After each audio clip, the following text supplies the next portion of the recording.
Think of all the babies you might see on a day-to-day basis. Let's think. Okay, so now that we thought about that, some of those babies can have helmets known as doc bands.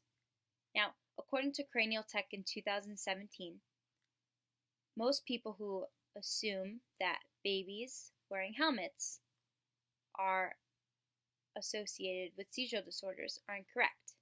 Now, 1 out of 4 of those babies actually do not have seizure disorders, but they have abnormal skull shapes. Therefore, those helmets reshape their skulls. Now, you're probably thinking, abnormal skull shape? What's that? Well, there's actually 3 separate skull deformities that a baby can have. Now, the most common is plagiocephaly.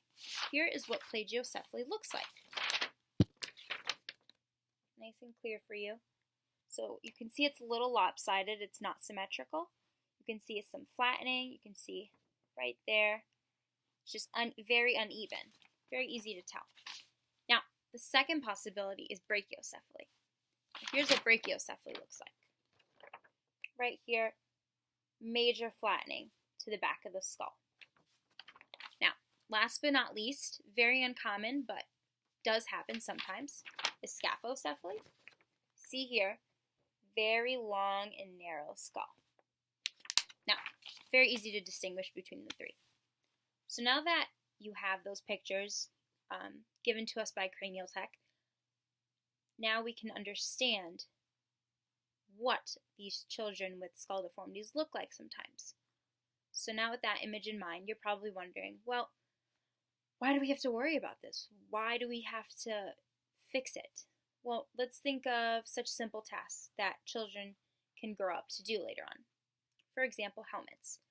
Now, if your child has a severe flat skull in the back, or a severe narrow or very long skull, helmets are likely to not protect them 100%. So it's not likely that the helmet's going to help them at all. But aside from this, it can also cause jaw misalignment with the skull not being symmetrical, so you're looking at dental problems. So that's a huge problem. It's also very costly. Aside from these 2 examples, let's just think of facial symmetry. It is less likely that it's going to be symmetrical, that the skull is going to be symmetrical, is what I'm saying. So, glasses.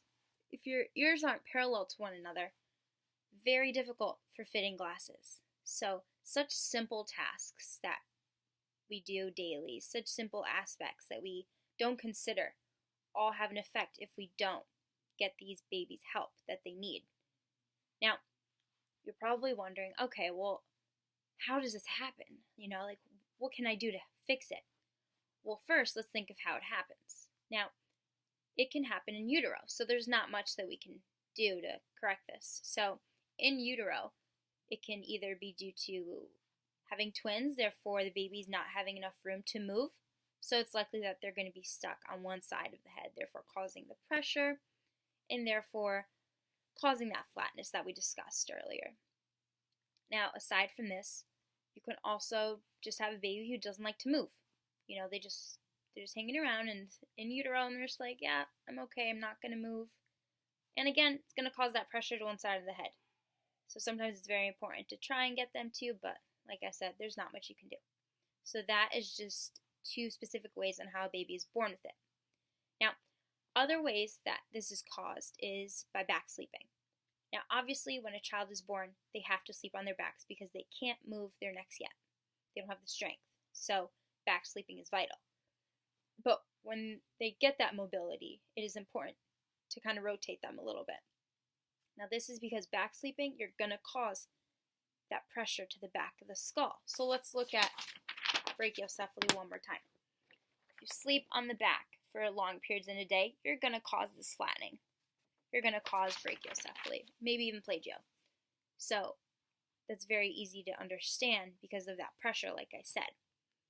Now, another reason that this can be caused is torticollis. Now, this is something that a child has where their neck is very stiff, so their mobility is limited.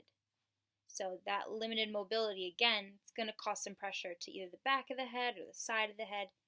So it's going to probably either be plagiocephaly or brachiocephaly, or even the third reason, saphocephaly. So with those reasons in mind, you're probably wondering, okay, well, how can I try and prevent this, aside from my child being born with it? Well, there's two attempts to fixing this. Now, the first one is tummy time.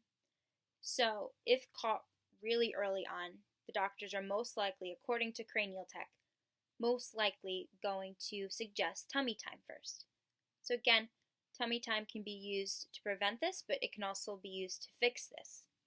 So tummy time, when the child is at a certain age, or a certain month, I should say, you're going to obviously put them on their tummy, less pressure on the back of the head, get them to move their necks a little bit. So it's very, very important. So let's say tummy time doesn't work, and the skull's still looking a little abnormal. Well, the next step is the dock band. Now, according to Cranial Tech again, the dock band is actually the first helmet to actually suit a child's specific needs. For example, one helmet is not going to fit all. So each helmet is specific to that child, which is great because let's say my head's narrow and your head is just severely flat. My helmet's not going to fit your head. I mean, it's not going to do anything for you, or yours isn't going to do anything for me. So with that major improvement along the way, there has been major improvement seeing these babies' head change. So in terms of duration, well, that all depends on when this is caught. So with this being said, I hope we can take something away from this video so you can hopefully learn and help a baby out in the future.